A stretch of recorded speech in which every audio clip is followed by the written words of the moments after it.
Bah alors Hong Kong, ça faisait longtemps. Ah monsieur madame, bonjour, j'espère que vous avez la pêche et que la vie vous traite bien. Aujourd'hui direction Hong Kong pour SPL. Ma rencontre avec ce film a été très laborieuse.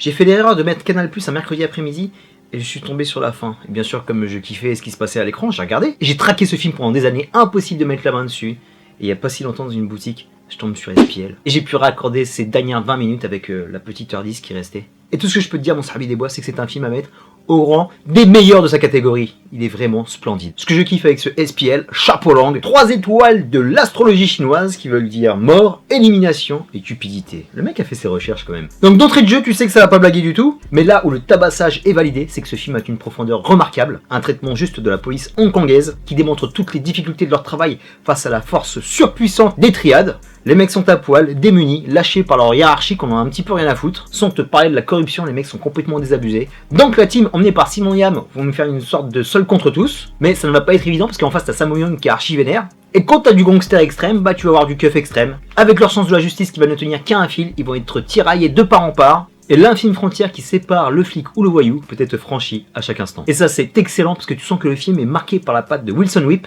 le réalisateur de Ip Man qui arrive à mélanger modernité et tradition. Et ici il va nous mettre de la tension dramatique en donnant le point d'orgue du film qui a touché mon petit côté humaniste, la paternité. Parce que tous les personnages du film sont liés par celle-ci. Bon, à part un seul qui est un électron libre dont on va parler un petit peu après, mais ça donne un magnifique traitement à l'ensemble. Et le rebeu qui a dépassé les 40 printemps ne peut que kiffer.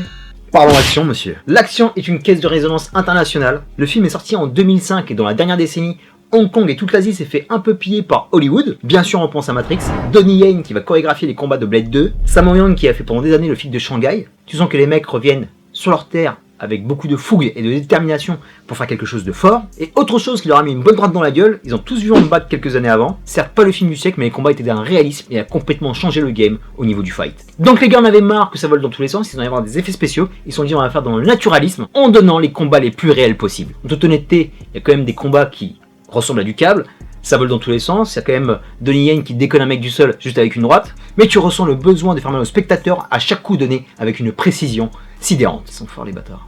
Et tu sens les dividendes de Hong Bak qui vont donner ce genre de film, qui vont donner un peu plus loin de The Raid, un peu plus loin de John Wick, un peu plus loin Falcon et le soldat d'hiver à la Serre Chevalier. Non, je déconne. Owning the role, right? Et également un level up au niveau de la réal, cette photo qui est vraiment magnifique, de jour comme de nuit, avec des rues surpeuplées de Hong Kong qui se mixent parfaitement au paysage naturel, des acteurs bien caractérisés qui sont là dans le paysage, qui soient des forces de l'ordre ou de l'autre côté de la justice, le magnifique Simon Yam qui est au bout du rouleau, un Sammo Hung complètement à contre-emploi, il est vraiment loin le temps où il faisait les 7 petits bonheurs avec Jackie Chan, parce qu'ici c'est un des meilleurs bad guys de l'histoire du cinéma, un méchant brutal, flippant, charismatique et tellement touchant avec son côté papa, c'est un truc de fou. Bon je n'ai pas vu tous ses films parce que le gars il a dû en faire 600, mais pour moi c'est son plus beau rôle. Et un autre bad guy, l'électron libre dont je te parlais, c'est un élément fantastique, c'est un mec qui représente un personnage de manga. C'est Wu Jin qu'on avait aperçu dans Il était une fois en Chine. Tout de blanc vêtu, peroxydé. Le mec, dès que tu vois son visage, tu sais qu'il est fucked up. On ne le voit pas beaucoup dans le film, mais le peu qu'on le voit, il te marque. Parce qu'il va se faire un plaisir de démolir ses adversaires avec un pied tellement malsain. Et attention, encore une des plus grosses scènes de fight que j'ai vu de ma life. L'affrontement qu'il a avec Donnie Yen dans la ruelle, c'est sans hésitation un des meilleurs combats de Schlass que j'ai vu de ma life. Enfin Schlass. Donnie Yen avait un tonfa. Donc entre les coups, les coupures et cette putain de vitesse, qu'est-ce que c'était enivrant. Ainsi que le final fight avec Sammo Hung qui a de beau reste. Mais bon sang, quelle patate de forain. Et là où le film atteint les cimes de l'excellence, c'est qu'il est cruel jusqu'au bout. Il n'y a pas vraiment de vainqueur. Il nous plonge dans une profonde introspection et on a juste nos yeux pour pleurer. Qu'est-ce que c'est fort! SPL est un polar martial de haut niveau, c'est efficace, c'est brutal. Un film qui n'oublie jamais de travailler ses personnages au corps et à la tête. À l'époque, c'était un Von Fischer pour le genre, arrangé aux côtés des meilleurs Tsuyark et des meilleurs John Woo. On peut le dire. Terminus pour SPL, je te dis à très bientôt pour de prochaines vidéos. D'ici là, porte-toi bien, merci pour tes likes, tes partages, tes commentaires. Est-ce que tu as vu SPL? Qu'est-ce que tu en penses? Lâche-moi en commentaire un de tes meilleurs polars hongkongais parce que je kiffe ce style. Plein de gros bisous. Peace and love.